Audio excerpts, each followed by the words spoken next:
Hi everybody, welcome to Quarantine Parenting. Thanks for being with me. I'm super excited to be here today. If you're joining me for the first time, welcome. My name is Dr. Courtney Pegram and I created these super scrappy videos with some interviews with incredible people to give you insights, resources, tips, or just to tell you that I'm with you. This has been really difficult and I think I'm on like almost 60 videos, so 60 videos of me. So this week we are focused on healthy bodies, healthy mind. So we had yesterday on our show an amazing therapist, Crystal Clare from CFC Therapy. That girl is incredible. Like her tools, I can see myself doing this in my living room, like creating like a time to have, talking about being worried. Let's call it worry time, right? I have talk time, I'll have worry time, where my daughter and I can just like let it all out. What are you worried about? What can you do for yourself? Like, what is going on? What are the stressors? I think that's a great way to let it out. So she gave a ton of strategies that are super easy to follow. But I wanted to recap on that one because I do something similar. It's called worst case scenarios, where me and my husband play out the worst possible case scenario from start to finish. And most of the time I realize that is never going to happen. But to just get it out and to realize how it's fear-based and it has really nothing to do with what is my current reality. Like, it rang so true to me when Crystal was talking about that. So I highly recommend trying the worry time and having a worry corner or a worry board and really working through that. So do not mind my dog. He's in my office with me, so I apologize for any noise. Today, what I want to focus on though is growth mindset. So for me, I teach about growth mindset. I run PDs on it. I talk about it, and I found that it's still coming up as like, well, that's kind of a buzzword, and really some people don't know what it means. So I want to do a quick tutorial on what is growth mindset and how you can apply it to your children. So there's growth mindset and then fixed mindset. So the idea with a fixed mindset is things are never going to change for you. This is always going to happen. It's similar to what I call the FAN syndrome, which we do in our programs and we educate our children about, the forever, always, never. So those terms, we try to remove them from children's vocabulary because that's a fixed mindset. Because we know as adults that things are constantly evolving and changing. Ideas become things, right? We start imagining what we can build and we start building new things, and right? So things are evolving. So it's not always going to be this way. And forever, so if you're forever going to feel alone, this is forever, it's not true. Because every day's a new day. So we try to always get rid of those forever, always, and never. I don't know about you, but my middle school kids love to say, this is never going to change. I'm forever going to be like this, and I always feel this way. So those terms we want to eliminate because that is fixed mindset. And we want to develop growth mindset. Why? Because right now, during these times, this is very difficult for us. And if we think that things aren't going to change, and then on top of that, add uncertainty and fear, you're really in a bad, vicious cycle. So let's start developing growth mindset with our children. So to do that, I'm going to give you a few strategies today, and then we'll continue to build on that, but I want you to start with these. First, one great tool is to understand what is in your control and what isn't in your control. Okay? Because once we can figure out how we can control our mind, our body, right, our reaction, and we realize a lot of stuff is out of our control, we are in the foundational steps of developing growth mindset. Because we're realizing things that are out of our control are still going to happen regardless of what we do, right? But we have control of how we react, how we feel, right? And how we think about things. So a great idea, so I do this a lot with my teenagers, and you can do it with younger kids, is identifying what is in your control and what is not in your control. So let's talk about what's in our control. There are 3 things that are within our control. Our thoughts, right?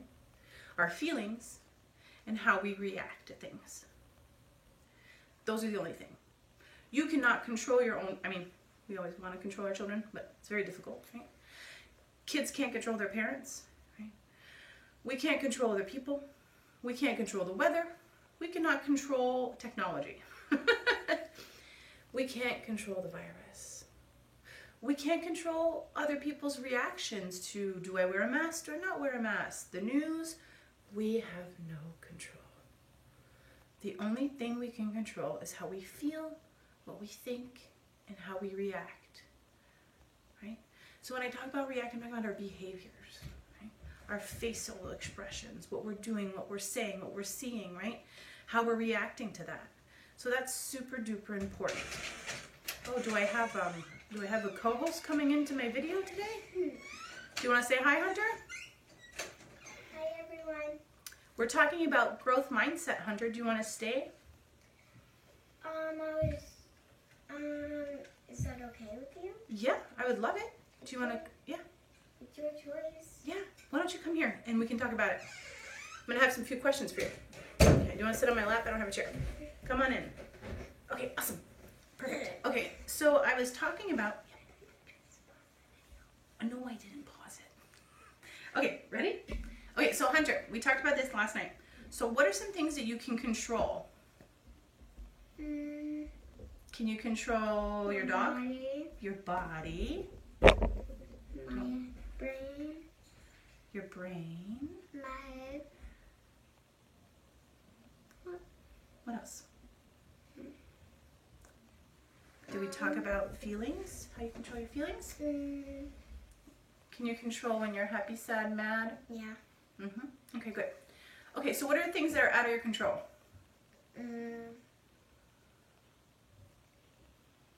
Sometimes when you do this with younger kids, you have to be very patient because it takes them a lot of time to think through things. So, okay, can I help you? Can you control me? No. No. Can you control your dog? No. Can you control the weather? No. Okay. So the only things really... And the earth. You can't control the earth, right? Can you control the virus? No. And that makes you very sad, huh? Yeah. Okay. So once you've identified what you can control and not control, then you can figure out what you can do. So honey, what can you do to control your body when you get so upset or mad? What can you do?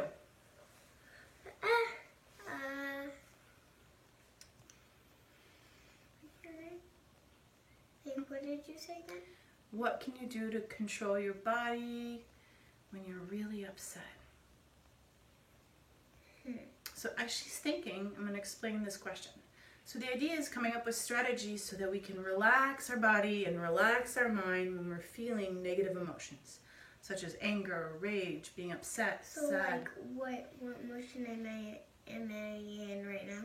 No, it's like, what if you were really, really, really upset? What could you do to calm yourself, calm your body down?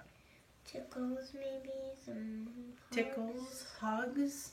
So little hugs, what else can you do? What can you do? When you're really upset, when you're like... Scream in my pillow. Scream in your pillow. Yeah, that's good. And then what's really important that we always forget to do when we get really upset because you're not thinking about it.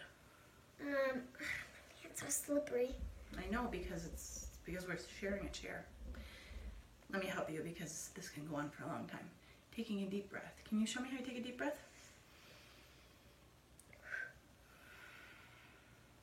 Right? So take at least 3 or 4 seconds in. Let's do it together. And 3 or 4 seconds out. Oh. Right? So doing that 5 to 10 times really helps calm the body, calm the mind. So that we have control over. So those are some ideas to kind of start identifying with your children what are you in control and not in control of. It's a simple activity, and then once you figure out what you can and can't, coming up with strategies like what makes your child feel better, how you breathe through things. Oh, okay. And then how your child can best deal with some of the emotions. So for my daughter, it's tickles and cuddles, right? Making her laugh. So distractions are really important for her when she gets really upset. And then breathing. So that's it for us today. And I don't appreciate tickles. That's up for today. I don't have time to redo this video, so I'm so happy my co-host joined us. Do you want to say bye, Hunter? Yes, so again, remind yourself what you are in control and what's not in your control. So what's in my control is what I'm doing, saying, and feeling in this moment, and what's not in my control is my co-host. So thanks again for coming. I will see you tomorrow. Bye! Bye! Go!